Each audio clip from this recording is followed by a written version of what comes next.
In modern time, people always wonder, is there really a God or not? Do God really exist?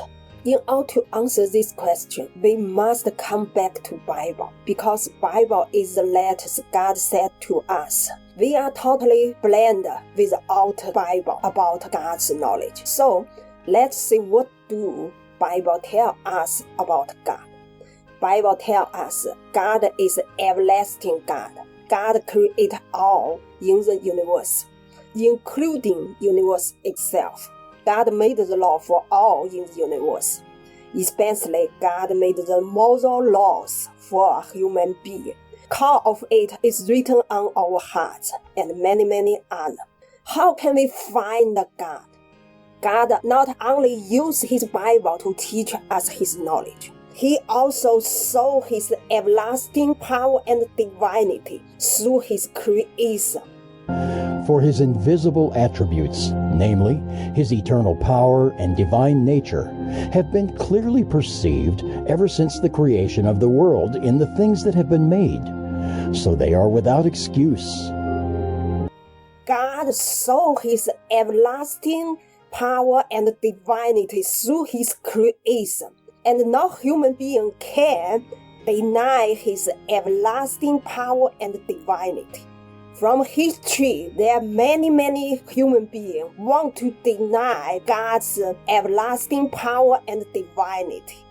Humans use rationale, use science to deny God's existence. They put Bible as superstitions.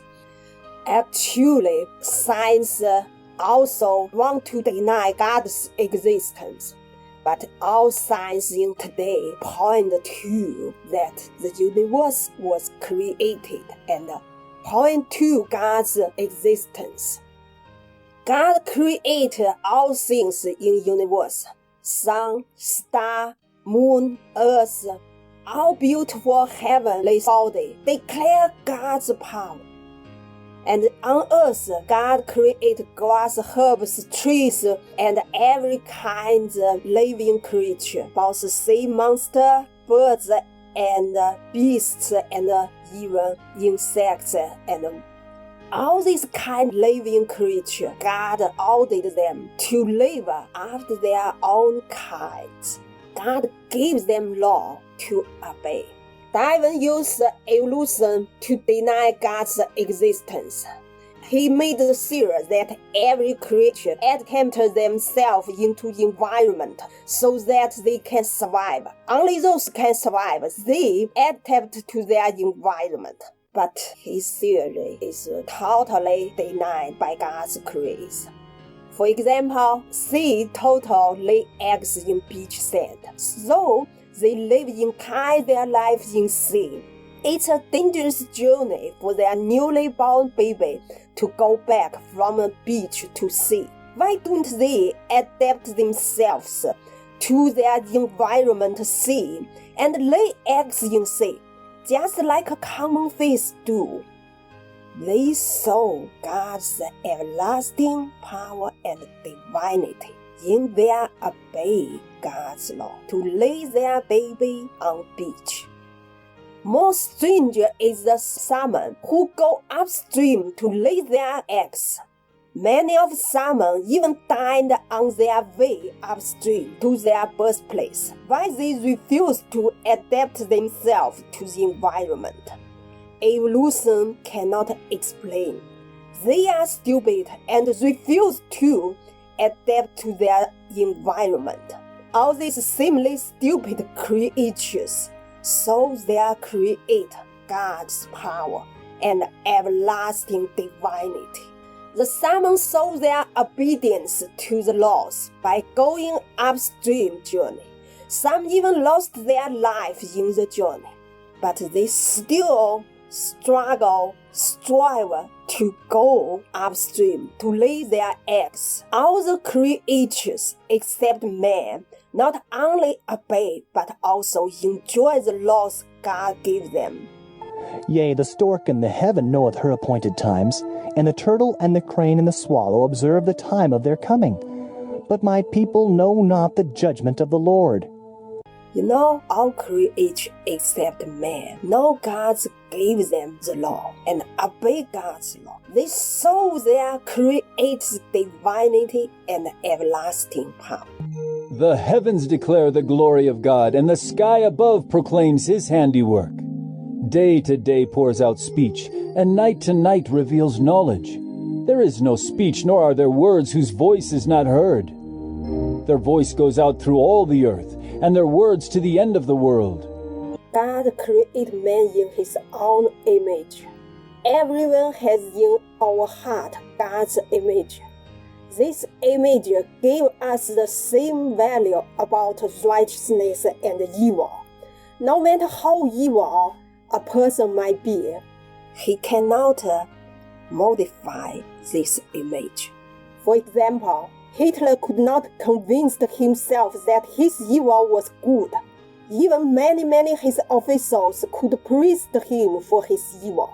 But God's image in his heart surely condemned him. The wicked could not demolish God's image from their hearts. They only can oppress or hide it in depths. But the image of God in their heart still gave them the same value as other people. Just as the Bible said, if our heart do not condemn us, we are in total harmony with our God. God created man in his image.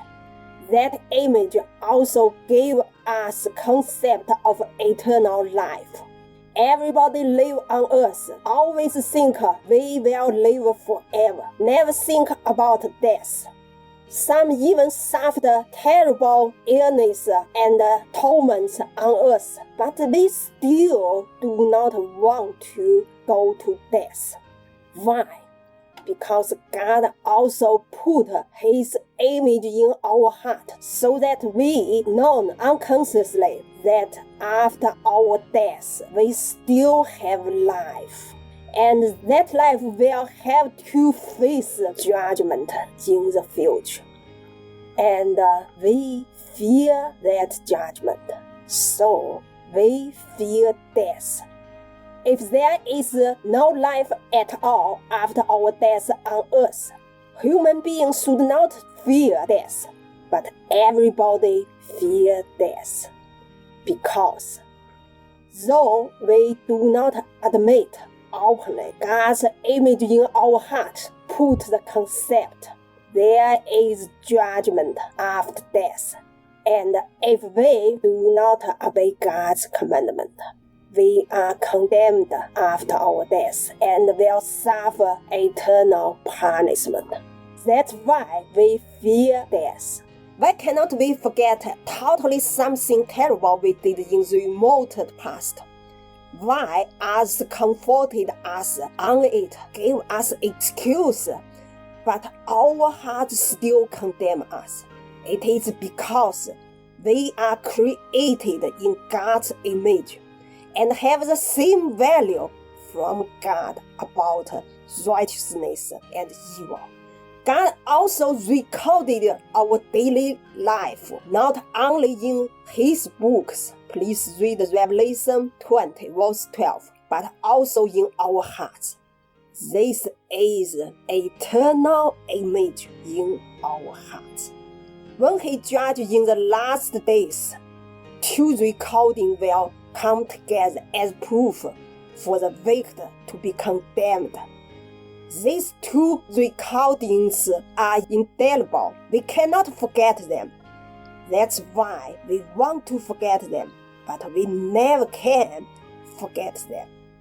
All this teach us his creation, so his everlasting power and divinity.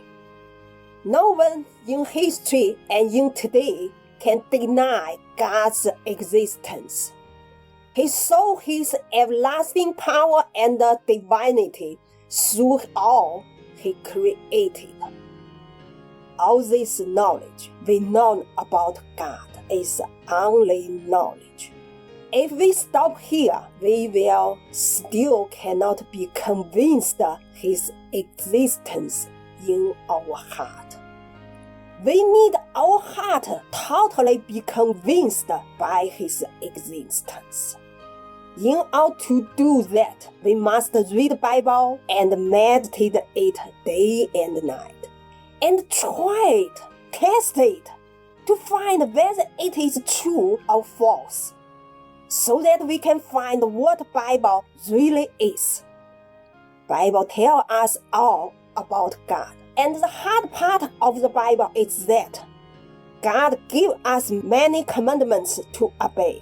We must find personally what are God's commandments, and for what purpose God gave us them. Do they really constrain our freedom? Why should we obey them? We must test it to find the truth. God bless all.